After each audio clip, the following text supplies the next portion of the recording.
internal auditing topic, which is the fifth topic for the semester. So under this topic, what we are going to look at about internal auditors. Okay, what is actually the internal auditors, types of internal auditors, the roles of internal auditors, and then how do we know whether the internal auditors is actually uh, independent or not in that particular company. Okay, and we also will look at how internal auditors perform their work against the benchmark of professional practices framework PPF. And also we're going to look at what form, okay, or nature of internal auditors set up, okay, in the especially in the public listed company. So what happened is that the presence of internal auditors in general is actually because of the increasing need for assurance about financial and non-financial information in the company. Because the change of demands, okay, the change of needs, therefore the role has changed, okay, for the internal auditors. And also the demand by securities commission, okay, this is more applicable for public listed company, because the case in Malaysia, all right, the internal auditors being made mandatory for the establishment of internal audit activities in public listed companies starting 2008. And then, of course, also to ensure the reliability operational report, okay, because internal auditors, you are working in the company, therefore you're also responsible for internal operation. And also to solve operational problems, okay, because later we will actually look at the activities that provided by internal auditors, mainly in form of assurance as well as in the form of consulting. Okay, so they have two main activity, assurance and consultancy. Okay, what's the difference between current contemporary internal audit practices and also traditional internal audit practices? Okay, prior to this, the I would say late 2000, early 2000. Okay, the role, or because of the change of the definition and the change of business environment and demands, regulatory requirements, and so on, the work of internal auditors has changed. Prior to this, internal auditors mainly performing compliance audit and mainly focus on financial audit. However, in 1999 or early 2000, okay, what happened is that the definition of the internal audit has changed. Therefore, now the role of internal auditors, that's where auditors moving on from providing assurance to providing also consultancy. Okay, so the presence of internal audits is actually to assist organizational to meet the organizational objective. Okay, so because of that, the way of how internal auditors look at the company, determine the audit universe also has changed. Okay, because now the focus is more of to assist company achieve their strategic goal and also strategic objective. Okay, internal auditors, actually we have many different categories, okay, or nature of their work. All right, first thing we have governmental auditors. Okay, governmental auditors, if you know, Department of Audit. Okay, Department of Audit. So that is actually considered as an external auditor for ministry, okay, or any government agencies. Because if you are the internal auditors for ministry, you are actually attached within the ministry itself. That means you have one particular department inside the ministry. So then you work within that particular ministry. Okay, so that's in terms of government.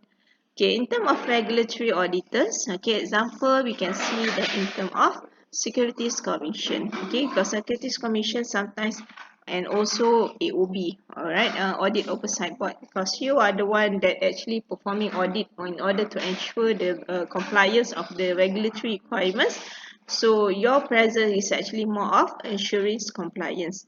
Information system auditors is actually referred to auditors who is actually checking on the reliability and also accuracy of the information system. So this is actually more related to IT audit. Okay, so IT auditors, normally your presence in a company, and most of the time your presence in the audit firm. Okay, because audit firm also provide consulting, or because nowadays we are talking about data driven audit, so they also have one department or unit which focus on information system audit. That means before you go and as an auditor go and do financial audit, okay, they would actually a team from internal auditors who will come and check the system, computerized system, accounting system, software within that particular client office, okay, to see whether the system and also the control within the system is actually effective or not. Okay, environmental auditors, this one is applicable if we were to look at municipal or council. Okay, because council, they have lots of environmental programs. Okay, so to ensure that all these environmental programs are actually effective or not, okay, to ensure the compliance to the environmental regulations are being complied by within the practices, so you would have a team of environmental auditors. Okay, so the setup for environmental auditors, sometimes they are by nature internal audit, okay, internal auditors, or sometimes in certain council they would actually pull people from a different department to become environmental auditors. Okay, fraud or forensic auditor, this one is normally work in a consulting company, because you actually will come into a particular company in order to do forensic audit. Okay, because the way of or how you approach the audit is a bit different. Okay, so different. Normally when you talk about audit, you always go back to what are your audit objective, and based on your audit objective, therefore you would know, okay, what will be your audit procedures and so on. Okay, bank auditors, okay, this is the most common internal auditors, whereby you work in a bank. Okay, you work in the bank. And then insurance auditors are also one of the areas under internal audit, which you work in with the insurance company. Okay, because most of the time insurance company would have claims. Okay, and then they need to be verified whether the claims is actually the correct or true claims or fake one. So this will be normally work done by the auditors team. Okay, compliance auditor is the one that always check on the compliance. Okay, this can be in the regulatory department, or in regulatory sections, okay, of a ministry, all right, of a particular company, for instance, like Siri. Okay, when you want to ensure that the compliance of ISO, whichever company that apply for ISO, so you are more of to ensure the compliance against certain rules or regulation. And last one, Sharia auditor. Okay, Sharia auditor, nowadays we talk a lot about Sharia auditors, those who are working in Islamic financial institutions. Okay, because these are the most, I would say, developed team of Sharia auditors, because they perform the Sharia audit. Apart from that, we also have under JAKIM, where they do the halal compliance. Okay, the checking on the halal compliance. And also for some company, also they might have Sharia auditors, because just to ensure, because they have applied certificate of halal, therefore they need to ensure the operations are always consistent to the requirement of halal regulations and so on. Therefore, they might also have Sharia auditors. Okay, so all of these people is all considered as different types of internal audits that we have apart from external auditors. Okay, the sources of internal audit in general, but here our focus is more of talking specifically to internal auditors who are working in a company, and of course more focused to public listed company, because it's normally common for them to have because of the requirement as stipulated under MCCG. So, by nature, internal audit activities is a must, but how you set up your internal audit activities is actually depends on the company's capability and also resources. For certain company, they would have their in-house, okay, their in-house department. Therefore, they would employ several internal auditors to work for them, okay, under that department, then this particular internal auditors would be the employee of that particular company. So this is very common for financial institution, okay, because like for instance like Maybank, they have about 200 internal auditors, okay, in for the whole group of Maybank companies, right? But maybe for a slightly smaller company, all right, they might just have 10 internal auditors for the whole group. So it actually depends on the company's capabilities, how many do they need, right? Because like bank, because it's highly regulated, therefore they always need more resources in order to ensure compliance to the requirement of the central bank and so on. Okay, so the in-house mean you are employed as an employee for the company. At the same time, the company also has an option to have a co-source.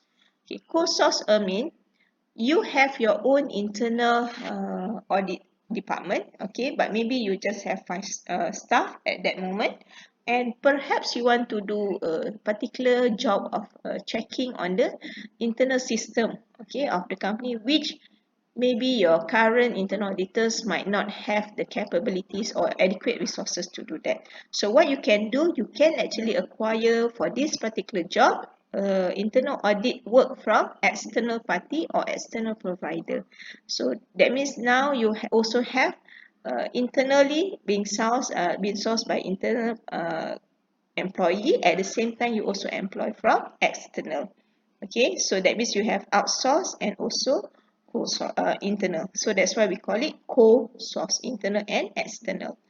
Outsource means purely you outsource. Okay, that means you don't have a proper establishment of internal audit department or unit. Okay, therefore the whole thing, whatever the internal audit job, you would actually require appoint external provider, because sometimes you might have more than one external provider. Okay, maybe for this particular job you're looking for external provider 1, okay, and then for another job you are looking for external provider 2. Okay, so it's actually again depends on the needs and also resources of the company itself. Alright, so those are the most common. At the same time, it's also common to have secondment basis. Okay, secondment way in the sense that they might have a permanent internal audit department, which they might have only 5 internal auditors, but they might employ people from other departments on secondment basis, on temporary basis, meaning that this particular employee may be from finance department or HR department, they being seconded to internal audit department perhaps for 2 years. Okay, so why it happens like that? Because sometimes some management would like to have the staff, okay, for the purpose of succession planning. Because when you do audit, you will be able to know the helicopter view of the company in a faster way. Okay, you know what are the weaknesses, what are the strengths of the company, you know the in and out about particular operations and so on through the way of how you when you conduct your audit activities. So that's why it's considered as a training ground for managers. Okay, so that's why they apply secondment basis, or even sometimes like I mentioned just now, environmental auditors, because they need the team need different expertise. Therefore, they employ different employee from different department to form a group. Okay, to form a group and then to do the work of a particular audit engagement and so on. Okay, so talking about outsourcing, right? Because now this is quite common also for the company to outsource to the public accounting firm, okay, their internal audit activities. So what happened is that there are some advantages, because when you offer to external party have a various or different background of expertise and more specialized talents, okay, because they have been doing audit work for different company. Okay, at the same time you might also get services at lower cost. Why? Because you don't have to pay on monthly basis a fixed cost of the salary, welfare, staff welfare and so on. Okay, so you just pay by the way of depending on the nature of job that you send a request from the external provider. Okay, at the same time, when you have your presence across the world, so maybe the global presence, you can tap on the benefits of having global presence. Okay, for instance, like you get from the Big Four, so the Big Four, the same Big Four will do for the company in Hong Kong, for instance. At the same time, the Big Four in Malaysia also will do for your related company in Malaysia. Okay, so you kind of like benefits from the networking of the external provider have. Okay, and then of course you would have greater flexibility in terms of staffing and also budgeting. Okay, because you don't have to commit a certain number of staff throughout the year. But however, the disadvantage would be, okay, because now your who knows best about your company? It definitely will be your employee, because when external come, they only definitely they will ask, they get to know about your company, but perhaps in the following year a different team come in into the company, so the knowledge will be transferred to the external. Okay, so that is where one uh, yes, they have the different expertise, but the in-depth understanding about the company is a bit loose. Okay, and another thing is that your internal information now being leaked out to external party. Okay, and then especially when later on they will go and audit another competitors. Okay, and then also you would lose your training ground. Okay, for in order for you to develop managers, especially for the succession planning. Okay, because some companies really want to tap on the benefits of having secondment of staff to the internal audit departments. Okay, this is actually the mission of internal audit. Okay, this is all taken from because internal auditors per se is actually governed by internal audit activities. Okay, which is a professional body. We do have professional body which is recognized internationally.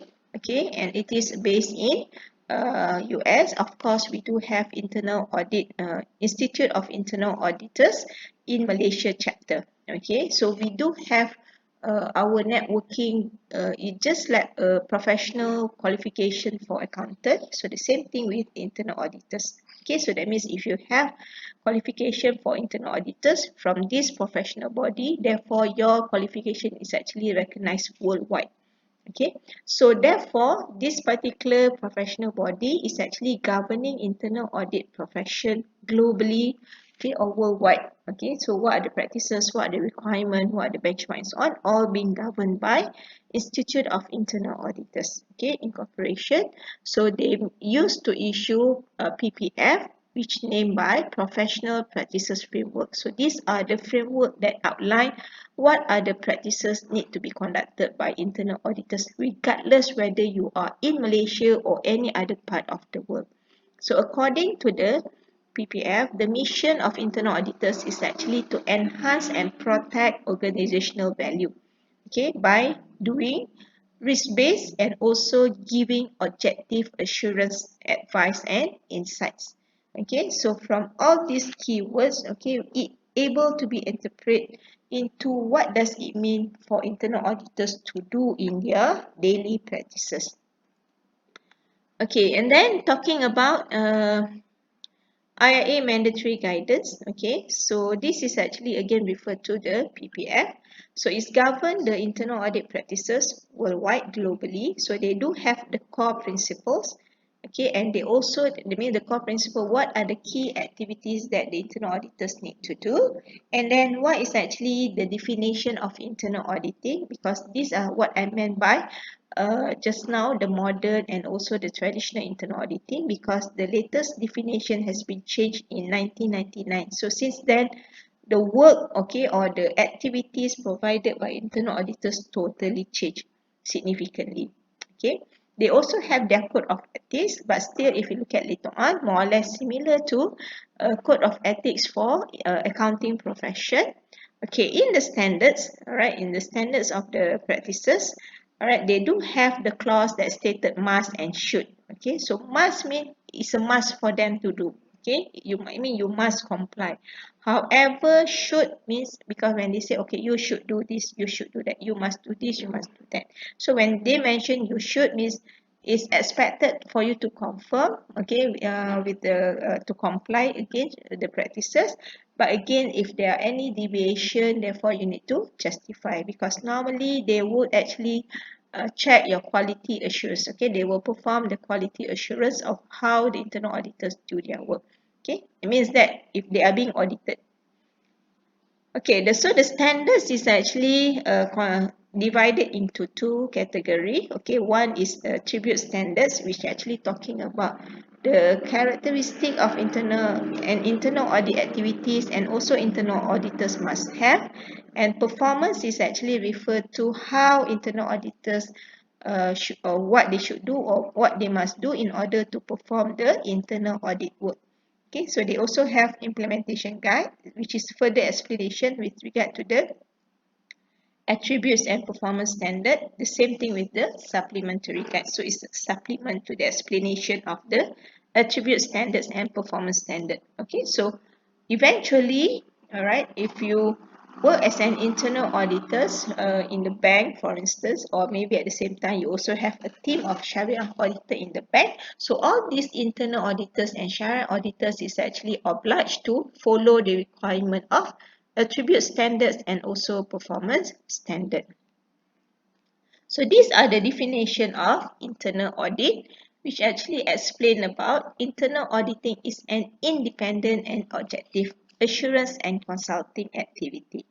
Okay, which is designed to add value to improve organization's operations, right? And then it's also help an organization to accomplish its objective by doing a systematic and disciplined approach. So this is actually referred to risk-based audit approach. Okay, so to evaluate the effectiveness of risk management, control, and governance process. Okay, so basically their main focus will be at the governance, risk, and also control processes, but at the same time they will also ensure the other part, means the whole operations of the business are also aligned to the achievement of the company's